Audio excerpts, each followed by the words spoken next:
Hello students and welcome to my channel.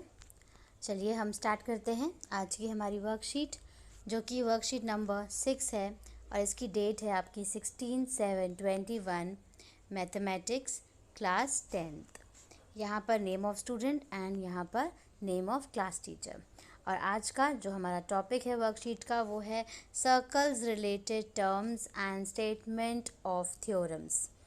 तो जो आपका सर्कल चैप्टर है उसी से रिलेटेड टर्म्स के बारे में हम इस वर्कशीट में जानेंगे, और जो थ्योरम यहाँ पर हमें दे रखी है उसकी स्टेटमेंट्स को हम यहाँ पर रीड करेंगे और उसको समझने की कोशिश करेंगे। तो हम सबसे पहले यहाँ पे जो ये ब्लू में लिखा हुआ है इसको रीड करते हैं। A circle is a closed curve whose all points lie in the same plane। कि सर्कल जो है वो एक क्लोज कर्व होता है जिसके सारे पॉइंट सेम प्लेन में होते हैं, and are at the same distance from a fixed point, और एक पॉइंट से सेम डिस्टेंस पर होते हैं। The fixed point is called the center of the circle and the fixed distance is called the radius of the circle। कि जो fixed point होता है वो सेंटर ऑफ द सर्कल होता है, और उसके बाद रेडियस ऑफ द सर्कल जो है वो भी फिक्स पॉइंट आपका होता है। Joining the centre and any point on the circle, कि कोई भी ऐसी लाइन जो सेंटर से होकर के जाए और सर्कल पे किसी भी पॉइंट में जाकर के वो मिले तो हम उसको रेडियस कहते हैं। उसके बाद यहाँ पे 2-3 टर्म्स दे रखी हैं। एक आपको दे रखी है यहाँ पर, ये आपकी आर्क हो गई, ठीक है। यहाँ पर ये वाला हम यहाँ पर रीड करने जा रहे हैं। सबसे पहला है arc. It is basically the connected curve of a circle. कि जो आर्क होती है ये देखिए यहाँ पर फिगर में, जो आर्क होती है वो बेसिकली जो है वो सर्कल का एक कर्व होता है, कनेक्टेड कर्व होता है। उसके बाद दूसरा है कॉर्ड। कॉर्ड क्या होती है वो देखते हैं हम। A chord of a circle is a line joining two points of the circumference. AD is called in figure। अब यहाँ पर देखिए जो AB है यहाँ पर, ये जो AB है ये बेसिकली यहाँ पर इसकी कॉर्ड है। और कॉर्ड क्या होता है वो कह रहा है कि कोई भी दो पॉइंट जो सरकमफ्रेंस को जोड़ते हैं उनको हम कॉर्ड कहते हैं। उसके बाद तीसरा है अ cord passing through the centre is called diameter. और कोई भी कॉर्ड जो कि सेंटर से बीच में से होकर के जाती है हम उसको डायामीटर कहते हैं। तो ये हमें इस बात का ध्यान रखना है कि जो कॉर्ड है वो भी एक तरीके का, जो डायामीटर है वो भी एक तरीके की कॉर्ड है, लेकिन वो सेंटर में से होकर के जाती है, ठीक है। उसके बाद हम अपना चलते हैं नेक्स्ट पॉइंट पे, जो कि है हमारा सेक्टर। सेक्टर देखिए, a region bounded by 2 radii and an arc of a circle. कि ऐसा रीजन जो दो रेडियस, ये रेडियस 1 रेडियस 2, इन दोनों से मिलकर के बीच में बना हुआ हो और एक आर्क हो, यहाँ पे ये छोटी वाली आर्क हो, तो जो ये वाला पोर्शन है ये वाला, इसको हम सेक्टर कहते हैं, ठीक है। उसके बाद हमारा जो नेक्स्ट टर्म है वो है segment. A region bounded by a chord and arc lying between the chord end points. कि एक ऐसा रीजन जो कि कॉर्ड के बीच में बना हुआ हो, जिसमें एक आर्क बनी होती है जो कि कॉर्ड के एंड पॉइंट्स तक जाती है, जैसे ये वाला ए और बी जो ये अंदर कलर किया हुआ है, इसको हम सेगमेंट कहते हैं। अब हमारे यहाँ पे कुछ थ्योरम्स की स्टेटमेंट दिख रखी है, उसको हम रीड कर लेते हैं। पहला है हमारा यहाँ पे ये जो आपका ये वाला दिया हुआ है, यहाँ पर मैं इसको रीड करती हूँ। सबसे पहले ये है आपका, each chords of a circle subtended equal angles at center. Conversely, the chords are equal if the angles subtended by chords at the center are equal। वो क्या बोल रहा है कि अगर दो कॉर्ड्स जो हैं वो इक्वली एक ही सेंटर पे एंगल बनाती हैं तो वो दोनों कॉर्ड्स जो हैं वो आपस में इक्वल होती है। उसके बाद हम चलते हैं अपने सेकंड स्टेटमेंट में, जो कि है हमारी सेकंड स्टेटमेंट देख लेते हैं यहाँ पर, ये वाली इस पे हम पढ़ रहे हैं, इस पे आप ध्यान दीजिएगा। The perpendicular from centre of a circle. कि परपेंडिकुलर जो है वो सेंटर ऑफ द सर्कल से लिया गया है टू अ कॉर्ड, कि यहाँ पर मान लीजिए ये एक आपका, यहाँ पर ये आपका एक सर्कल है और इस सर्कल में यहाँ पर जो एक बीच में जो सेंटर होता है इससे एक परपेंडिकुलर जो है वो कॉर्ड के ऊपर खींचा है, ये एक कॉर्ड है आपकी, इसके ऊपर खींचा हुआ है। Conversely, the line drawn through the center of a circle to bisect a chord is perpendicular to the chord, कि जो वहाँ पर जो लाइन ड्रॉ करी है सेंटर ऑफ द सर्कल पे जो कि उसको बाइसेक्ट कर रही है वो कॉर्ड जो है वो परपेंडिकुलर टू द कॉर्ड है। उसके बाद हम अपने थर्ड स्टेटमेंट की तरफ चलते हैं, इस पे हम ध्यान देंगे। ये हमारी थर्ड स्टेटमेंट है। थर्ड स्टेटमेंट पे हम आ जाते हैं। Equal chords of a circle और ऑन कॉन्ग्रेंट सर्कल्स, कि जो सर्कल कॉन्ग्रेंट सर्कल्स होते हैं उसमें जो इक्वल कॉर्ड्स होती हैं are equidistant from the centre, centre से वो इक्वी डिस्टेंट होती हैं, मतलब इक्वल डिस्टेंस पे होती हैं। Conversely chords are equal if they are equidistant from the centre, की कॉर्ड्स जो हैं वो इक्वल होती हैं अगर वो सेंटर से सेम डिस्टेंस पे होती है तो ये स्टेटमेंट इसकी थी। उसके बाद अब हम चलते हैं अपने फोर्थ स्टेटमेंट की तरफ, ये येलो वाली स्टेटमेंट की तरफ हम यहाँ पर चलते हैं। इसको मैं अब रीड करने जा रही हूँ, आप सभी यहाँ पर ध्यान दीजिएगा।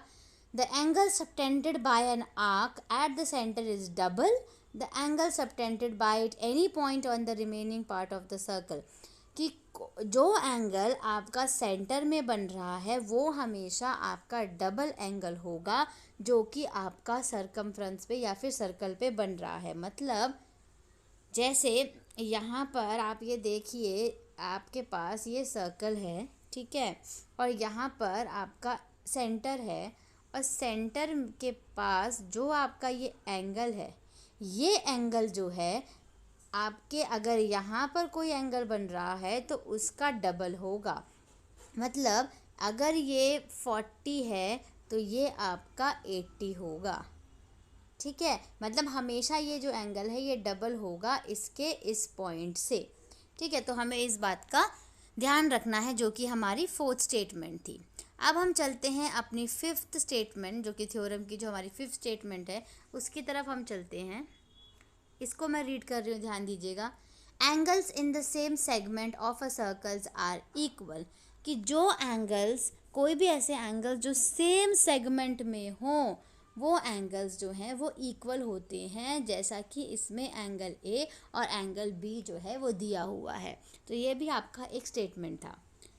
उसके बाद हम अपने लास्ट स्टेटमेंट ऑफ थ्योरम पे चलते हैं जो कि है हमारा the sum of either of the pair of the opposite angle of a cyclic quadrilateral is 180। Cyclic quadrilateral क्या होता है? जो सर्कल के अंदर क्वाड्रिलेटर बना होता है उसको हम बेसिकली साइकिल क्वाड्रिलेटरल कहते हैं। जैसे यहाँ पे देखिए, सपोज ये आपका सर्कल है, इस सर्कल में अगर इस तरीके से ये क्वाड्रिलेटर मतलब 4 साइड्स का दिया हुआ है तो हम इसको साइक्लिक क्वाड्रिलेटरल कहेंगे, ठीक है।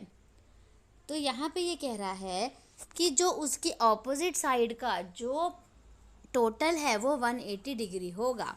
And it converse a quadrilateral ABCD is called cyclic if all the 4 vertices of it lie on A arc, कि मतलब ये पूरा जो है AC पे है या जैसे भी है, तो अगर मतलब कोई भी ABCD जो है साइक्लिक क्वाड्रिलेटरल माना जाएगा अगर उसके सारे वर्टिसेस जो हैं वो आपके सर्कल के ऊपर लाई करेंगे तो हम उसको क्वाड्रिलेटरल कह सकते हैं, साइक्लिक क्वाड्रिलेटरल कह सकते हैं, ठीक है।